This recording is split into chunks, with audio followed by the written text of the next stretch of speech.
Chapter 1 number systems और introduction. यहाँ पर देखिए, आप एनसीईआरटी किताब में आपने देखा होगा कि इस तरीके से नंबर लाइन डिफाइन की गई है।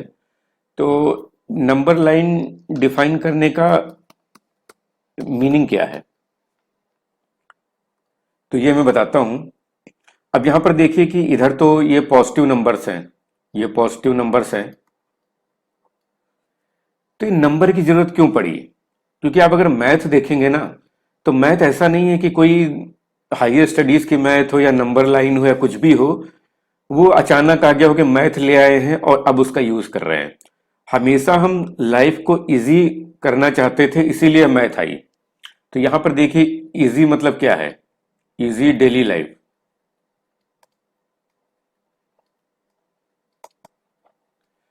तो नंबर सिस्टम क्यों आया? एक एग्जांपल उठाते हैं।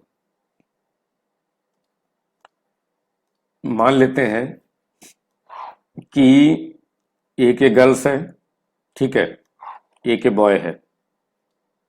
इनके हम अलग अलग नाम दे देते हैं। बेसिकली इसका हमने नाम दे दिया अंजलि, इसका राहुल, ठीक है।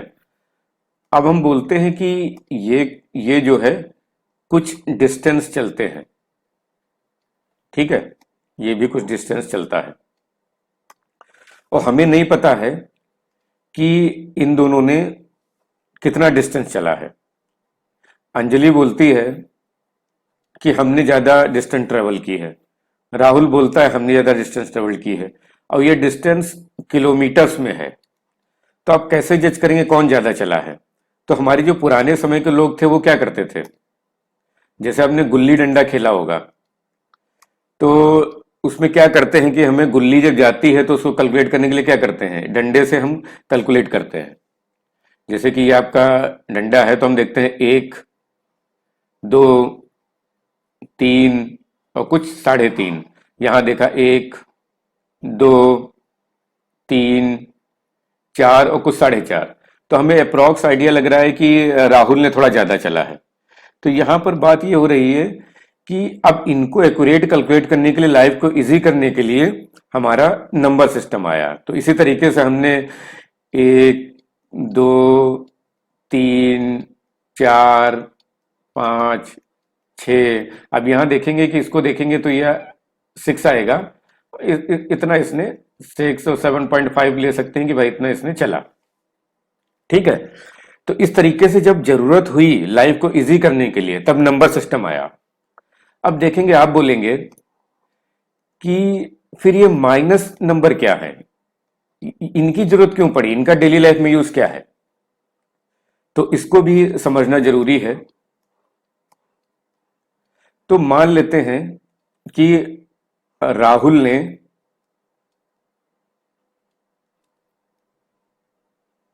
कुछ रुपए उधार लिए अपने दोस्त से, 5,000 रुपीज, और राहुल एक जॉब करने लगा है जिसकी सैलरी 10,000 पर मंथ है, ठीक है, 10 पर मंथ। अब जो है कि राहुल जो है एक मंथ बाद अपने पिताजी को 10,000 रुपीज देगा, ठीक है, सैलरी जो उसे मिलेगी। तो इसको हम बना लेते हैं फिर से कि भाई ये है इस तरीके से। और यहां पर देखिए कि ये यहां पर 0 से स्टार्ट होता है और 1 मंथ में 10,000 रुपीज आपके मिलेंगे 1 मंथ। तो अब देखिए कि आप तो ये 0 से स्टार्ट करेंगे, नंबरिंग 10,000 तक हो गई, तो 10,000 तक हमने इसको क्वांटिफाई कर लिया।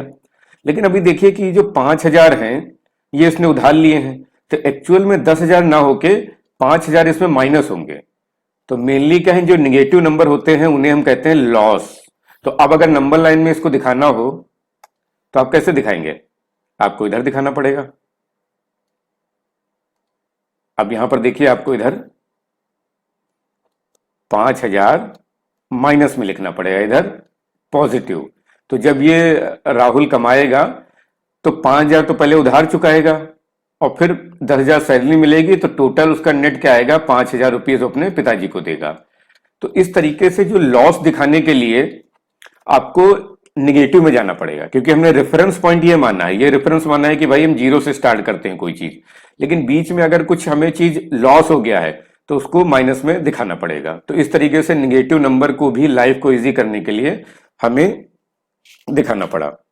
ठीक है, तो ये इसमें एक बताने का तरीका है कि सोचेंगे इतना बेसिक्स में क्यों बता रहा हूं। तो ये पहला लेक्चर मैं इसलिए बता रहा हूं कि आइंस्टीन ने भी कहा है कि अगर आपको कुछ आता है ना, और आप 6th क्लास के बच्चे को अगर नहीं समझा पाए, तो इसका मतलब ये नहीं है कि आपको आता है और समझा नहीं पा रहे हैं, मतलब कहीं ना कहीं कॉन्सेप्ट आपका वीक है, इसलिए नहीं समझा पा रहे हैं। यहां पर आपने देख लिया कि natural number, whole number, integers and rational numbers. तो इसमें अगर +0 करेंगे तो होल नंबर आ जाएंगे, इनमें अगर हम प्लस निगेटिव नंबर करेंगे इस तरीके से तो क्या आ जाएगा, इंटीजर्स। और इसमें अगर हम प्लस फ्रैक्शन वाले टर्म्स करेंगे तो हमारे रेशनल नंबर्स आ जाएंगे। तो ये हमको समझ में आ गया। ठीक है, अब हम देखते हैं कि एक डिफिनेशन है रेशनल नंबर की। तो ये देखिए कि ये हमने डिफिनेशन लिखी। अब यहां पर आपको क्या है कि ये तो समझ में आ गया है कि P/Q के फॉर्म में लिख सकते हैं और Q is not equal to 0। तो यहां पर क्या है कि अगर हम किसी रेशनल नंबर को, मान लो ये 25 है, -25, तो इसको क्या हम P/Q के रूप में लिख सकते हैं? बिल्कुल लिख सकते हैं। इसको हम क्या कर सकते हैं, -25 अगर किसी को 1 से डिवाइड किया जाए तो कोई प्रॉब्लम नहीं है, वो नंबर वैसे ही रहेगा। तो ये P/Q के फॉर्म में आ गया। अब यहां पर क्या है कि जीरो जो है ना, हमेशा याद रखिए कि जीरो बहुत इंपॉर्टेंट है समझना, क्योंकि ये किसी भी चीज को डिवाइड करता है तो उसको अनआइडेंटिफाइड कर देता है, या कह सकते हैं कि वो डिफाइन नहीं मैथमेटिक्स में। तो यहां पर क्या है कि क्यू जो है वो जीरो नहीं हो सकता है, बाकी कोई टर्म हो सकता है। जीरो होगा तो जीरो को किसी चीज से हम डिवाइड नहीं कर सकते हैं। अब बोलेंगे इन्फिनिटी आता है, आप आगे क्लासेस पढ़ेंगे इन्फिनिटी, तो इन्फिनिटी का कुछ मतलब नहीं होता है। मतलब ये होता है कि नॉट डिफाइन, ये डिफाइन ही नहीं है। तो जीरो आपको नहीं रखना है, बाकी आप फ्रैक्शन में 25/1 कर सकते हैं। इस तरीके से और भी नंबर हैं कि आप हो गया कि 2/3 कर सकते हैं। ठीक है, अब इसमें एक डिफिनेशन और इंपॉर्टेंट आ जाती है। आप देखिए, अब आप इसको समझिए कि ये क्या कह रहा है, P&Q have no common factors. तो अभी एक एग्जांपल लेते हैं, मान लीजिए आप लिखते हैं 5/25। तो ये कह रहा है कि सिर्फ P&Q का कोई कॉमन फैक्टर नहीं होना चाहिए एक्सेप्ट 1। ठीक है, तो यहां पर क्या है कि आप लिख सकते हैं 5=1, 25=1। तो 1 अगर फैक्टर में तो कोई फर्क नहीं पड़ता, 1 के अलावा कोई कॉमन फैक्टर नहीं होना चाहिए। तो इसको अगर हम डिफाइन करें तो 5 × 1 आएगा। ठीक है, इसको थोड़ा ऊपर कर लेते हैं, और यहां पर देखिए आपका 5 × 5 × 1 आएगा। तो यहां अगर कॉमन फैक्टर देखेंगे तो हमारा ये निकल रहा है। तो मतलब क्या है कि इस तरीके से हमें डिफाइन नहीं करना है। पहले क्या करना है, 5 बन जा 5, 5 5 जा 25, तो इसको लिखना है 1.1/5। अब यहां पर सिर्फ कॉमन फैक्टर हमारा एक बचा, तो इसको हम P/Q के फॉर्म में लिखेंगे और ये हमारा हो जाएगा रेशनल नंबर। ठीक है, तो ये हो गया। अभी आप देखिए कि अगला आता है एग्जाम्पल 1। तो ये स्टेटमेंट आ गया। अब आप देखिए क्या कह रहा है कि every whole number is a natural number. तो इस स्टेटमेंट को देखेंगे तो ये रॉन्ग है, क्योंकि इसमें आपका जो नेचुरल नंबर में जीरो नहीं होता है। ठीक है, अब every integer is a rational number, तो यहां पर आप पाएंगे कि ये ट्रू कह रहा है। अब इंटीजर की डेफिनेशन देखिए क्या है, यहां पर क्या है कि जो इंटीजर हैं वो ऑलरेडी रेशनल नंबर में आ रहे हैं और फ्रैक्शन अलग से हैं, तो ये क्या है, ये ट्रू है। यहां पर क्या every rational number is a integer, तो एवरी रेशनल नंबर जो है वो इंटीजर नहीं हो सकता, कि इंटीजर में उसी का रिवर्स है कि 1/2 3/4 नहीं आते हैं, तो ये रॉन्ग हो गया।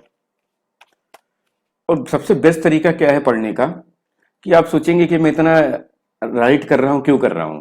आपको इस पे कंप्यूटर पे टाइप नहीं करना है, आप नोट्स बनाते रहिए। आप अगर ये सब चीजें नोट डाउन करेंगे ना, आपकी राइटिंग भी अच्छी होगी, आपका कंसंट्रेशन बनेगा और बहुत ही काम स्टूडेंट आप बनेंगे। तो क्या है कि लिखना बहुत जरूरी है, तो नोट्स बनाइए और किसी के नोट्स पढ़िए मत, अपने नोट्स बनाइए, बार बार लिखिए, अब तो आपकी प्रैक्टिस होगी लिखने की, और प्लस क्या है कि आपका कंसंट्रेशन भी बहुत बेहतर हो जाएगा। अभी आप देखिए अगला एग्जाम्पल क्या आता है। अब आप 1 और 2 के बीच अगर आपको 5 रेशनल नंबर निकालने हैं, तो इसका तरीका क्या है कि हम क्या करते हैं कि जो नंबर हमारा दिया गया है, सॉरी, जो नंबर हमारा दिया गया है उसमें हम 1 प्लस कर लेते हैं, तो कितना हो गया 6। अब हम क्या करेंगे, इन दोनों नंबर को 6 से ऊपर और नीचे मल्टीप्लाई कर देंगे, 1/6 और यहाँ पर 1 × 6, और यहाँ पर हमारा क्या हो जाएगा 6/6। अब हम 2 को क्या करेंगे, 2 को क्या करेंगे 2/6 ये हो गया 12/6। अब हमको सिंपली करना क्या है कि इसके बीच, इन दोनों बीच के वैल्यू को हम डिफाइन कर देना है। मतलब कि 6/6 हमारा गिवन था, अब इसमें एक्सीड करते जाइए, 7/6, 8/6, 9/6,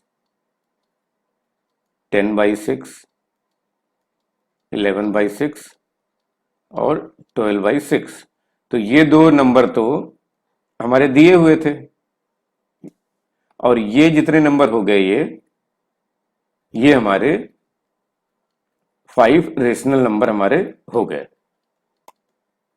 इसी तरीके से आपको कोई भी नंबर दिया हो, जैसे कि आपको यहां पर मान लीजिए कि 7 दिया है, यहां पर 7 है, तो आपको क्या करना है, 7 + 1 = 8, और इसमें यहां पर हमको 8 से ऊपर 8 से नीचे मल्टीप्लाई कर देना, और बीच में हमें 1 के डिफरेंस पे हमको लिख देना है। तो इस तरीके से हमारा निकल के आ जाता है। अब मान लीजिए कि आपके 5 जो रेशनल नंबर हैं, तो मैंने बोला था कि एक के अलावा कोई कॉमन फैक्टर नहीं होना चाहिए, तो जब आप इसको लिखेंगे तो 7/16 में देखिए एक ही कॉमन फैक्टर, यहाँ ये कट सकता है, 2 4 जा 8, 2 3 जा 6, 3 3 जा 9, 3 2 जा 6, ठीक है, 2 5 जा 10, 2 3 जा 6। तो इस तरीके से हमें मिनिमम जो कॉमन फैक्टर 1 होना चाहिए उस तरीके से हमको लिखना है, और हमारे 5 कॉमन फैक्टर, मतलब 5 बीच के नंबर जो 1 और 2 के बीच आ जाएंगे रेशनल, ठीक है। अब इस तरीके से दूसरा भी ऑप्शन है कि उन्हें लिखा है दो सॉल्यूशन, इसमें आप देखेंगे कि 2 सॉल्यूशन दिए हैं, लेकिन ये वाला सॉल्यूशन आपने अगर पढ़ लिया है तो ये बेटर है मुझे लग रहा है, ठीक है। दूसरा हमें पढ़ने की जरूरत नहीं है, क्योंकि हमें कॉन्सेप्ट जो था वो समझ में आ गया है। अब इसमें देखिए कि एक रिमार्क्स लिखा है कि जो ये 2 नंबर हैं, मतलब जैसे कि 1 और 2, तो इसके बीच कितने रेशनल नंबर्स हो सकते हैं। जो रेशनल नंबर हैं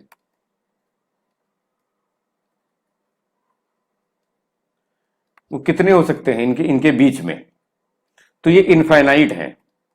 अब इनफाइनाइट का मतलब क्या है, इनफाइनाइट का मतलब हमेशा समझिए एकदम हिंदी में बढ़िया से, बहुत ज्यादा, मतलब कि कोई डिफिनेशन नहीं, कितने बार इसके बाद देखेंगे तो 1/2, 1/3, 1/4, 1/45, मतलब कितने भी करते जाइए तो आपको मिल जाएंगे। सॉरी, ये 1/1/2, 1 मतलब यहाँ पर 1 कर लीजिए, 1/4, 1/1/45, तो इस तरीके से कुछ भी हो सकते हैं। अगर डेसिमल देखेंगे तो 1.1, 1.2, 1.3, 1.4, इस तरीके से आप लिख सकते हैं, ठीक है। ये मैंने एक लगा दिया है क्योंकि ये वाले नंबर 0 से 1 के बीच हो गए, 1 से 2 के बीच, इस तरीके से हम कर सकते हैं। तो यहाँ पर आप याद रखिए कि दो रेशनल नंबर के बीच इनफाइनाइट आपके रेशनल नंबर्स हो सकते हैं। अब इसमें जो अगर एक्सरसाइज में देखिए तो एक चीज आती है कि उन्होंने एक स्टेटमेंट लिखा है, is zero A rational number. इस तरीके से अगर कोई स्टेटमेंट आ जाता है तो आपको अभी आगे और क्लास होंगी, उसमें सबसे बेहतर तरीका है कि आप डिफिनेशन देखिए। तो डिफिनेशन अभी जैसे कि हम क्या करते हैं, डिफिनेशन को रट लेते हैं। अभी डिफिनेशन पढ़िए कि बोलने क्या बोला गया। A number is called a rational number if it can be written in the form of P N Q and where P N Q are integers and Q is not equal to zero. तो यहां पर देखिए कि ये क्या कह रहा है, P N Q are integers. Integers की डिफिनेशन क्या है कि माइनस से पॉजिटिव तक कोई फ्रैक्शन नहीं आना चाहिए। तो ये हो गया, ये इंटीजर हो और q not equal to zero. तो ये दो कंडीशंस हैं। अब हम अपने उस पे जाते हैं जो हमने यहां पर स्टेटमेंट दिया है। अब हम जीरो को लिखते हैं, ठीक है। जीरो इसके नीचे हम क्या करते हैं, बाय डिफॉल्ट एक मान सकते हैं, क्योंकि एक से किसी को डिवाइड करेंगे तो उतना ही आता है। इसको क्या हुआ, पी अपान क्यू के फॉर्म में लिख देते हैं। अब पी क्या है, p equal to zero, q equal to one. तो जीरो क्या है, इसको इंटीजर्स कह सकते हैं, इंटीजर है ये क्यू वन क्या है, ये भी इंटीजर है, मतलब ये दोनों इंटीजर हैं। तो हमारी डिफिनेशन क्या है कि पी एन क्यू इंटीजर होने चाहिए। फिर डिफिनेशन क्या कहती है, q not equal to zero. तो यहां पर क्या है, क्यू जीरो नहीं है, यहां पर वन है, तो ये भी कंडीशन सेटिस्फाई करती है। यहां पर ये नहीं कह रहा है कि पी जीरो नहीं होना चाहिए, पी जीरो हो सकता है। तो यहां पर ये दोनों ये सेटिस्फाई कर रही कंडीशन। तो क्या है कि ये रेशनल नंबर है, यस।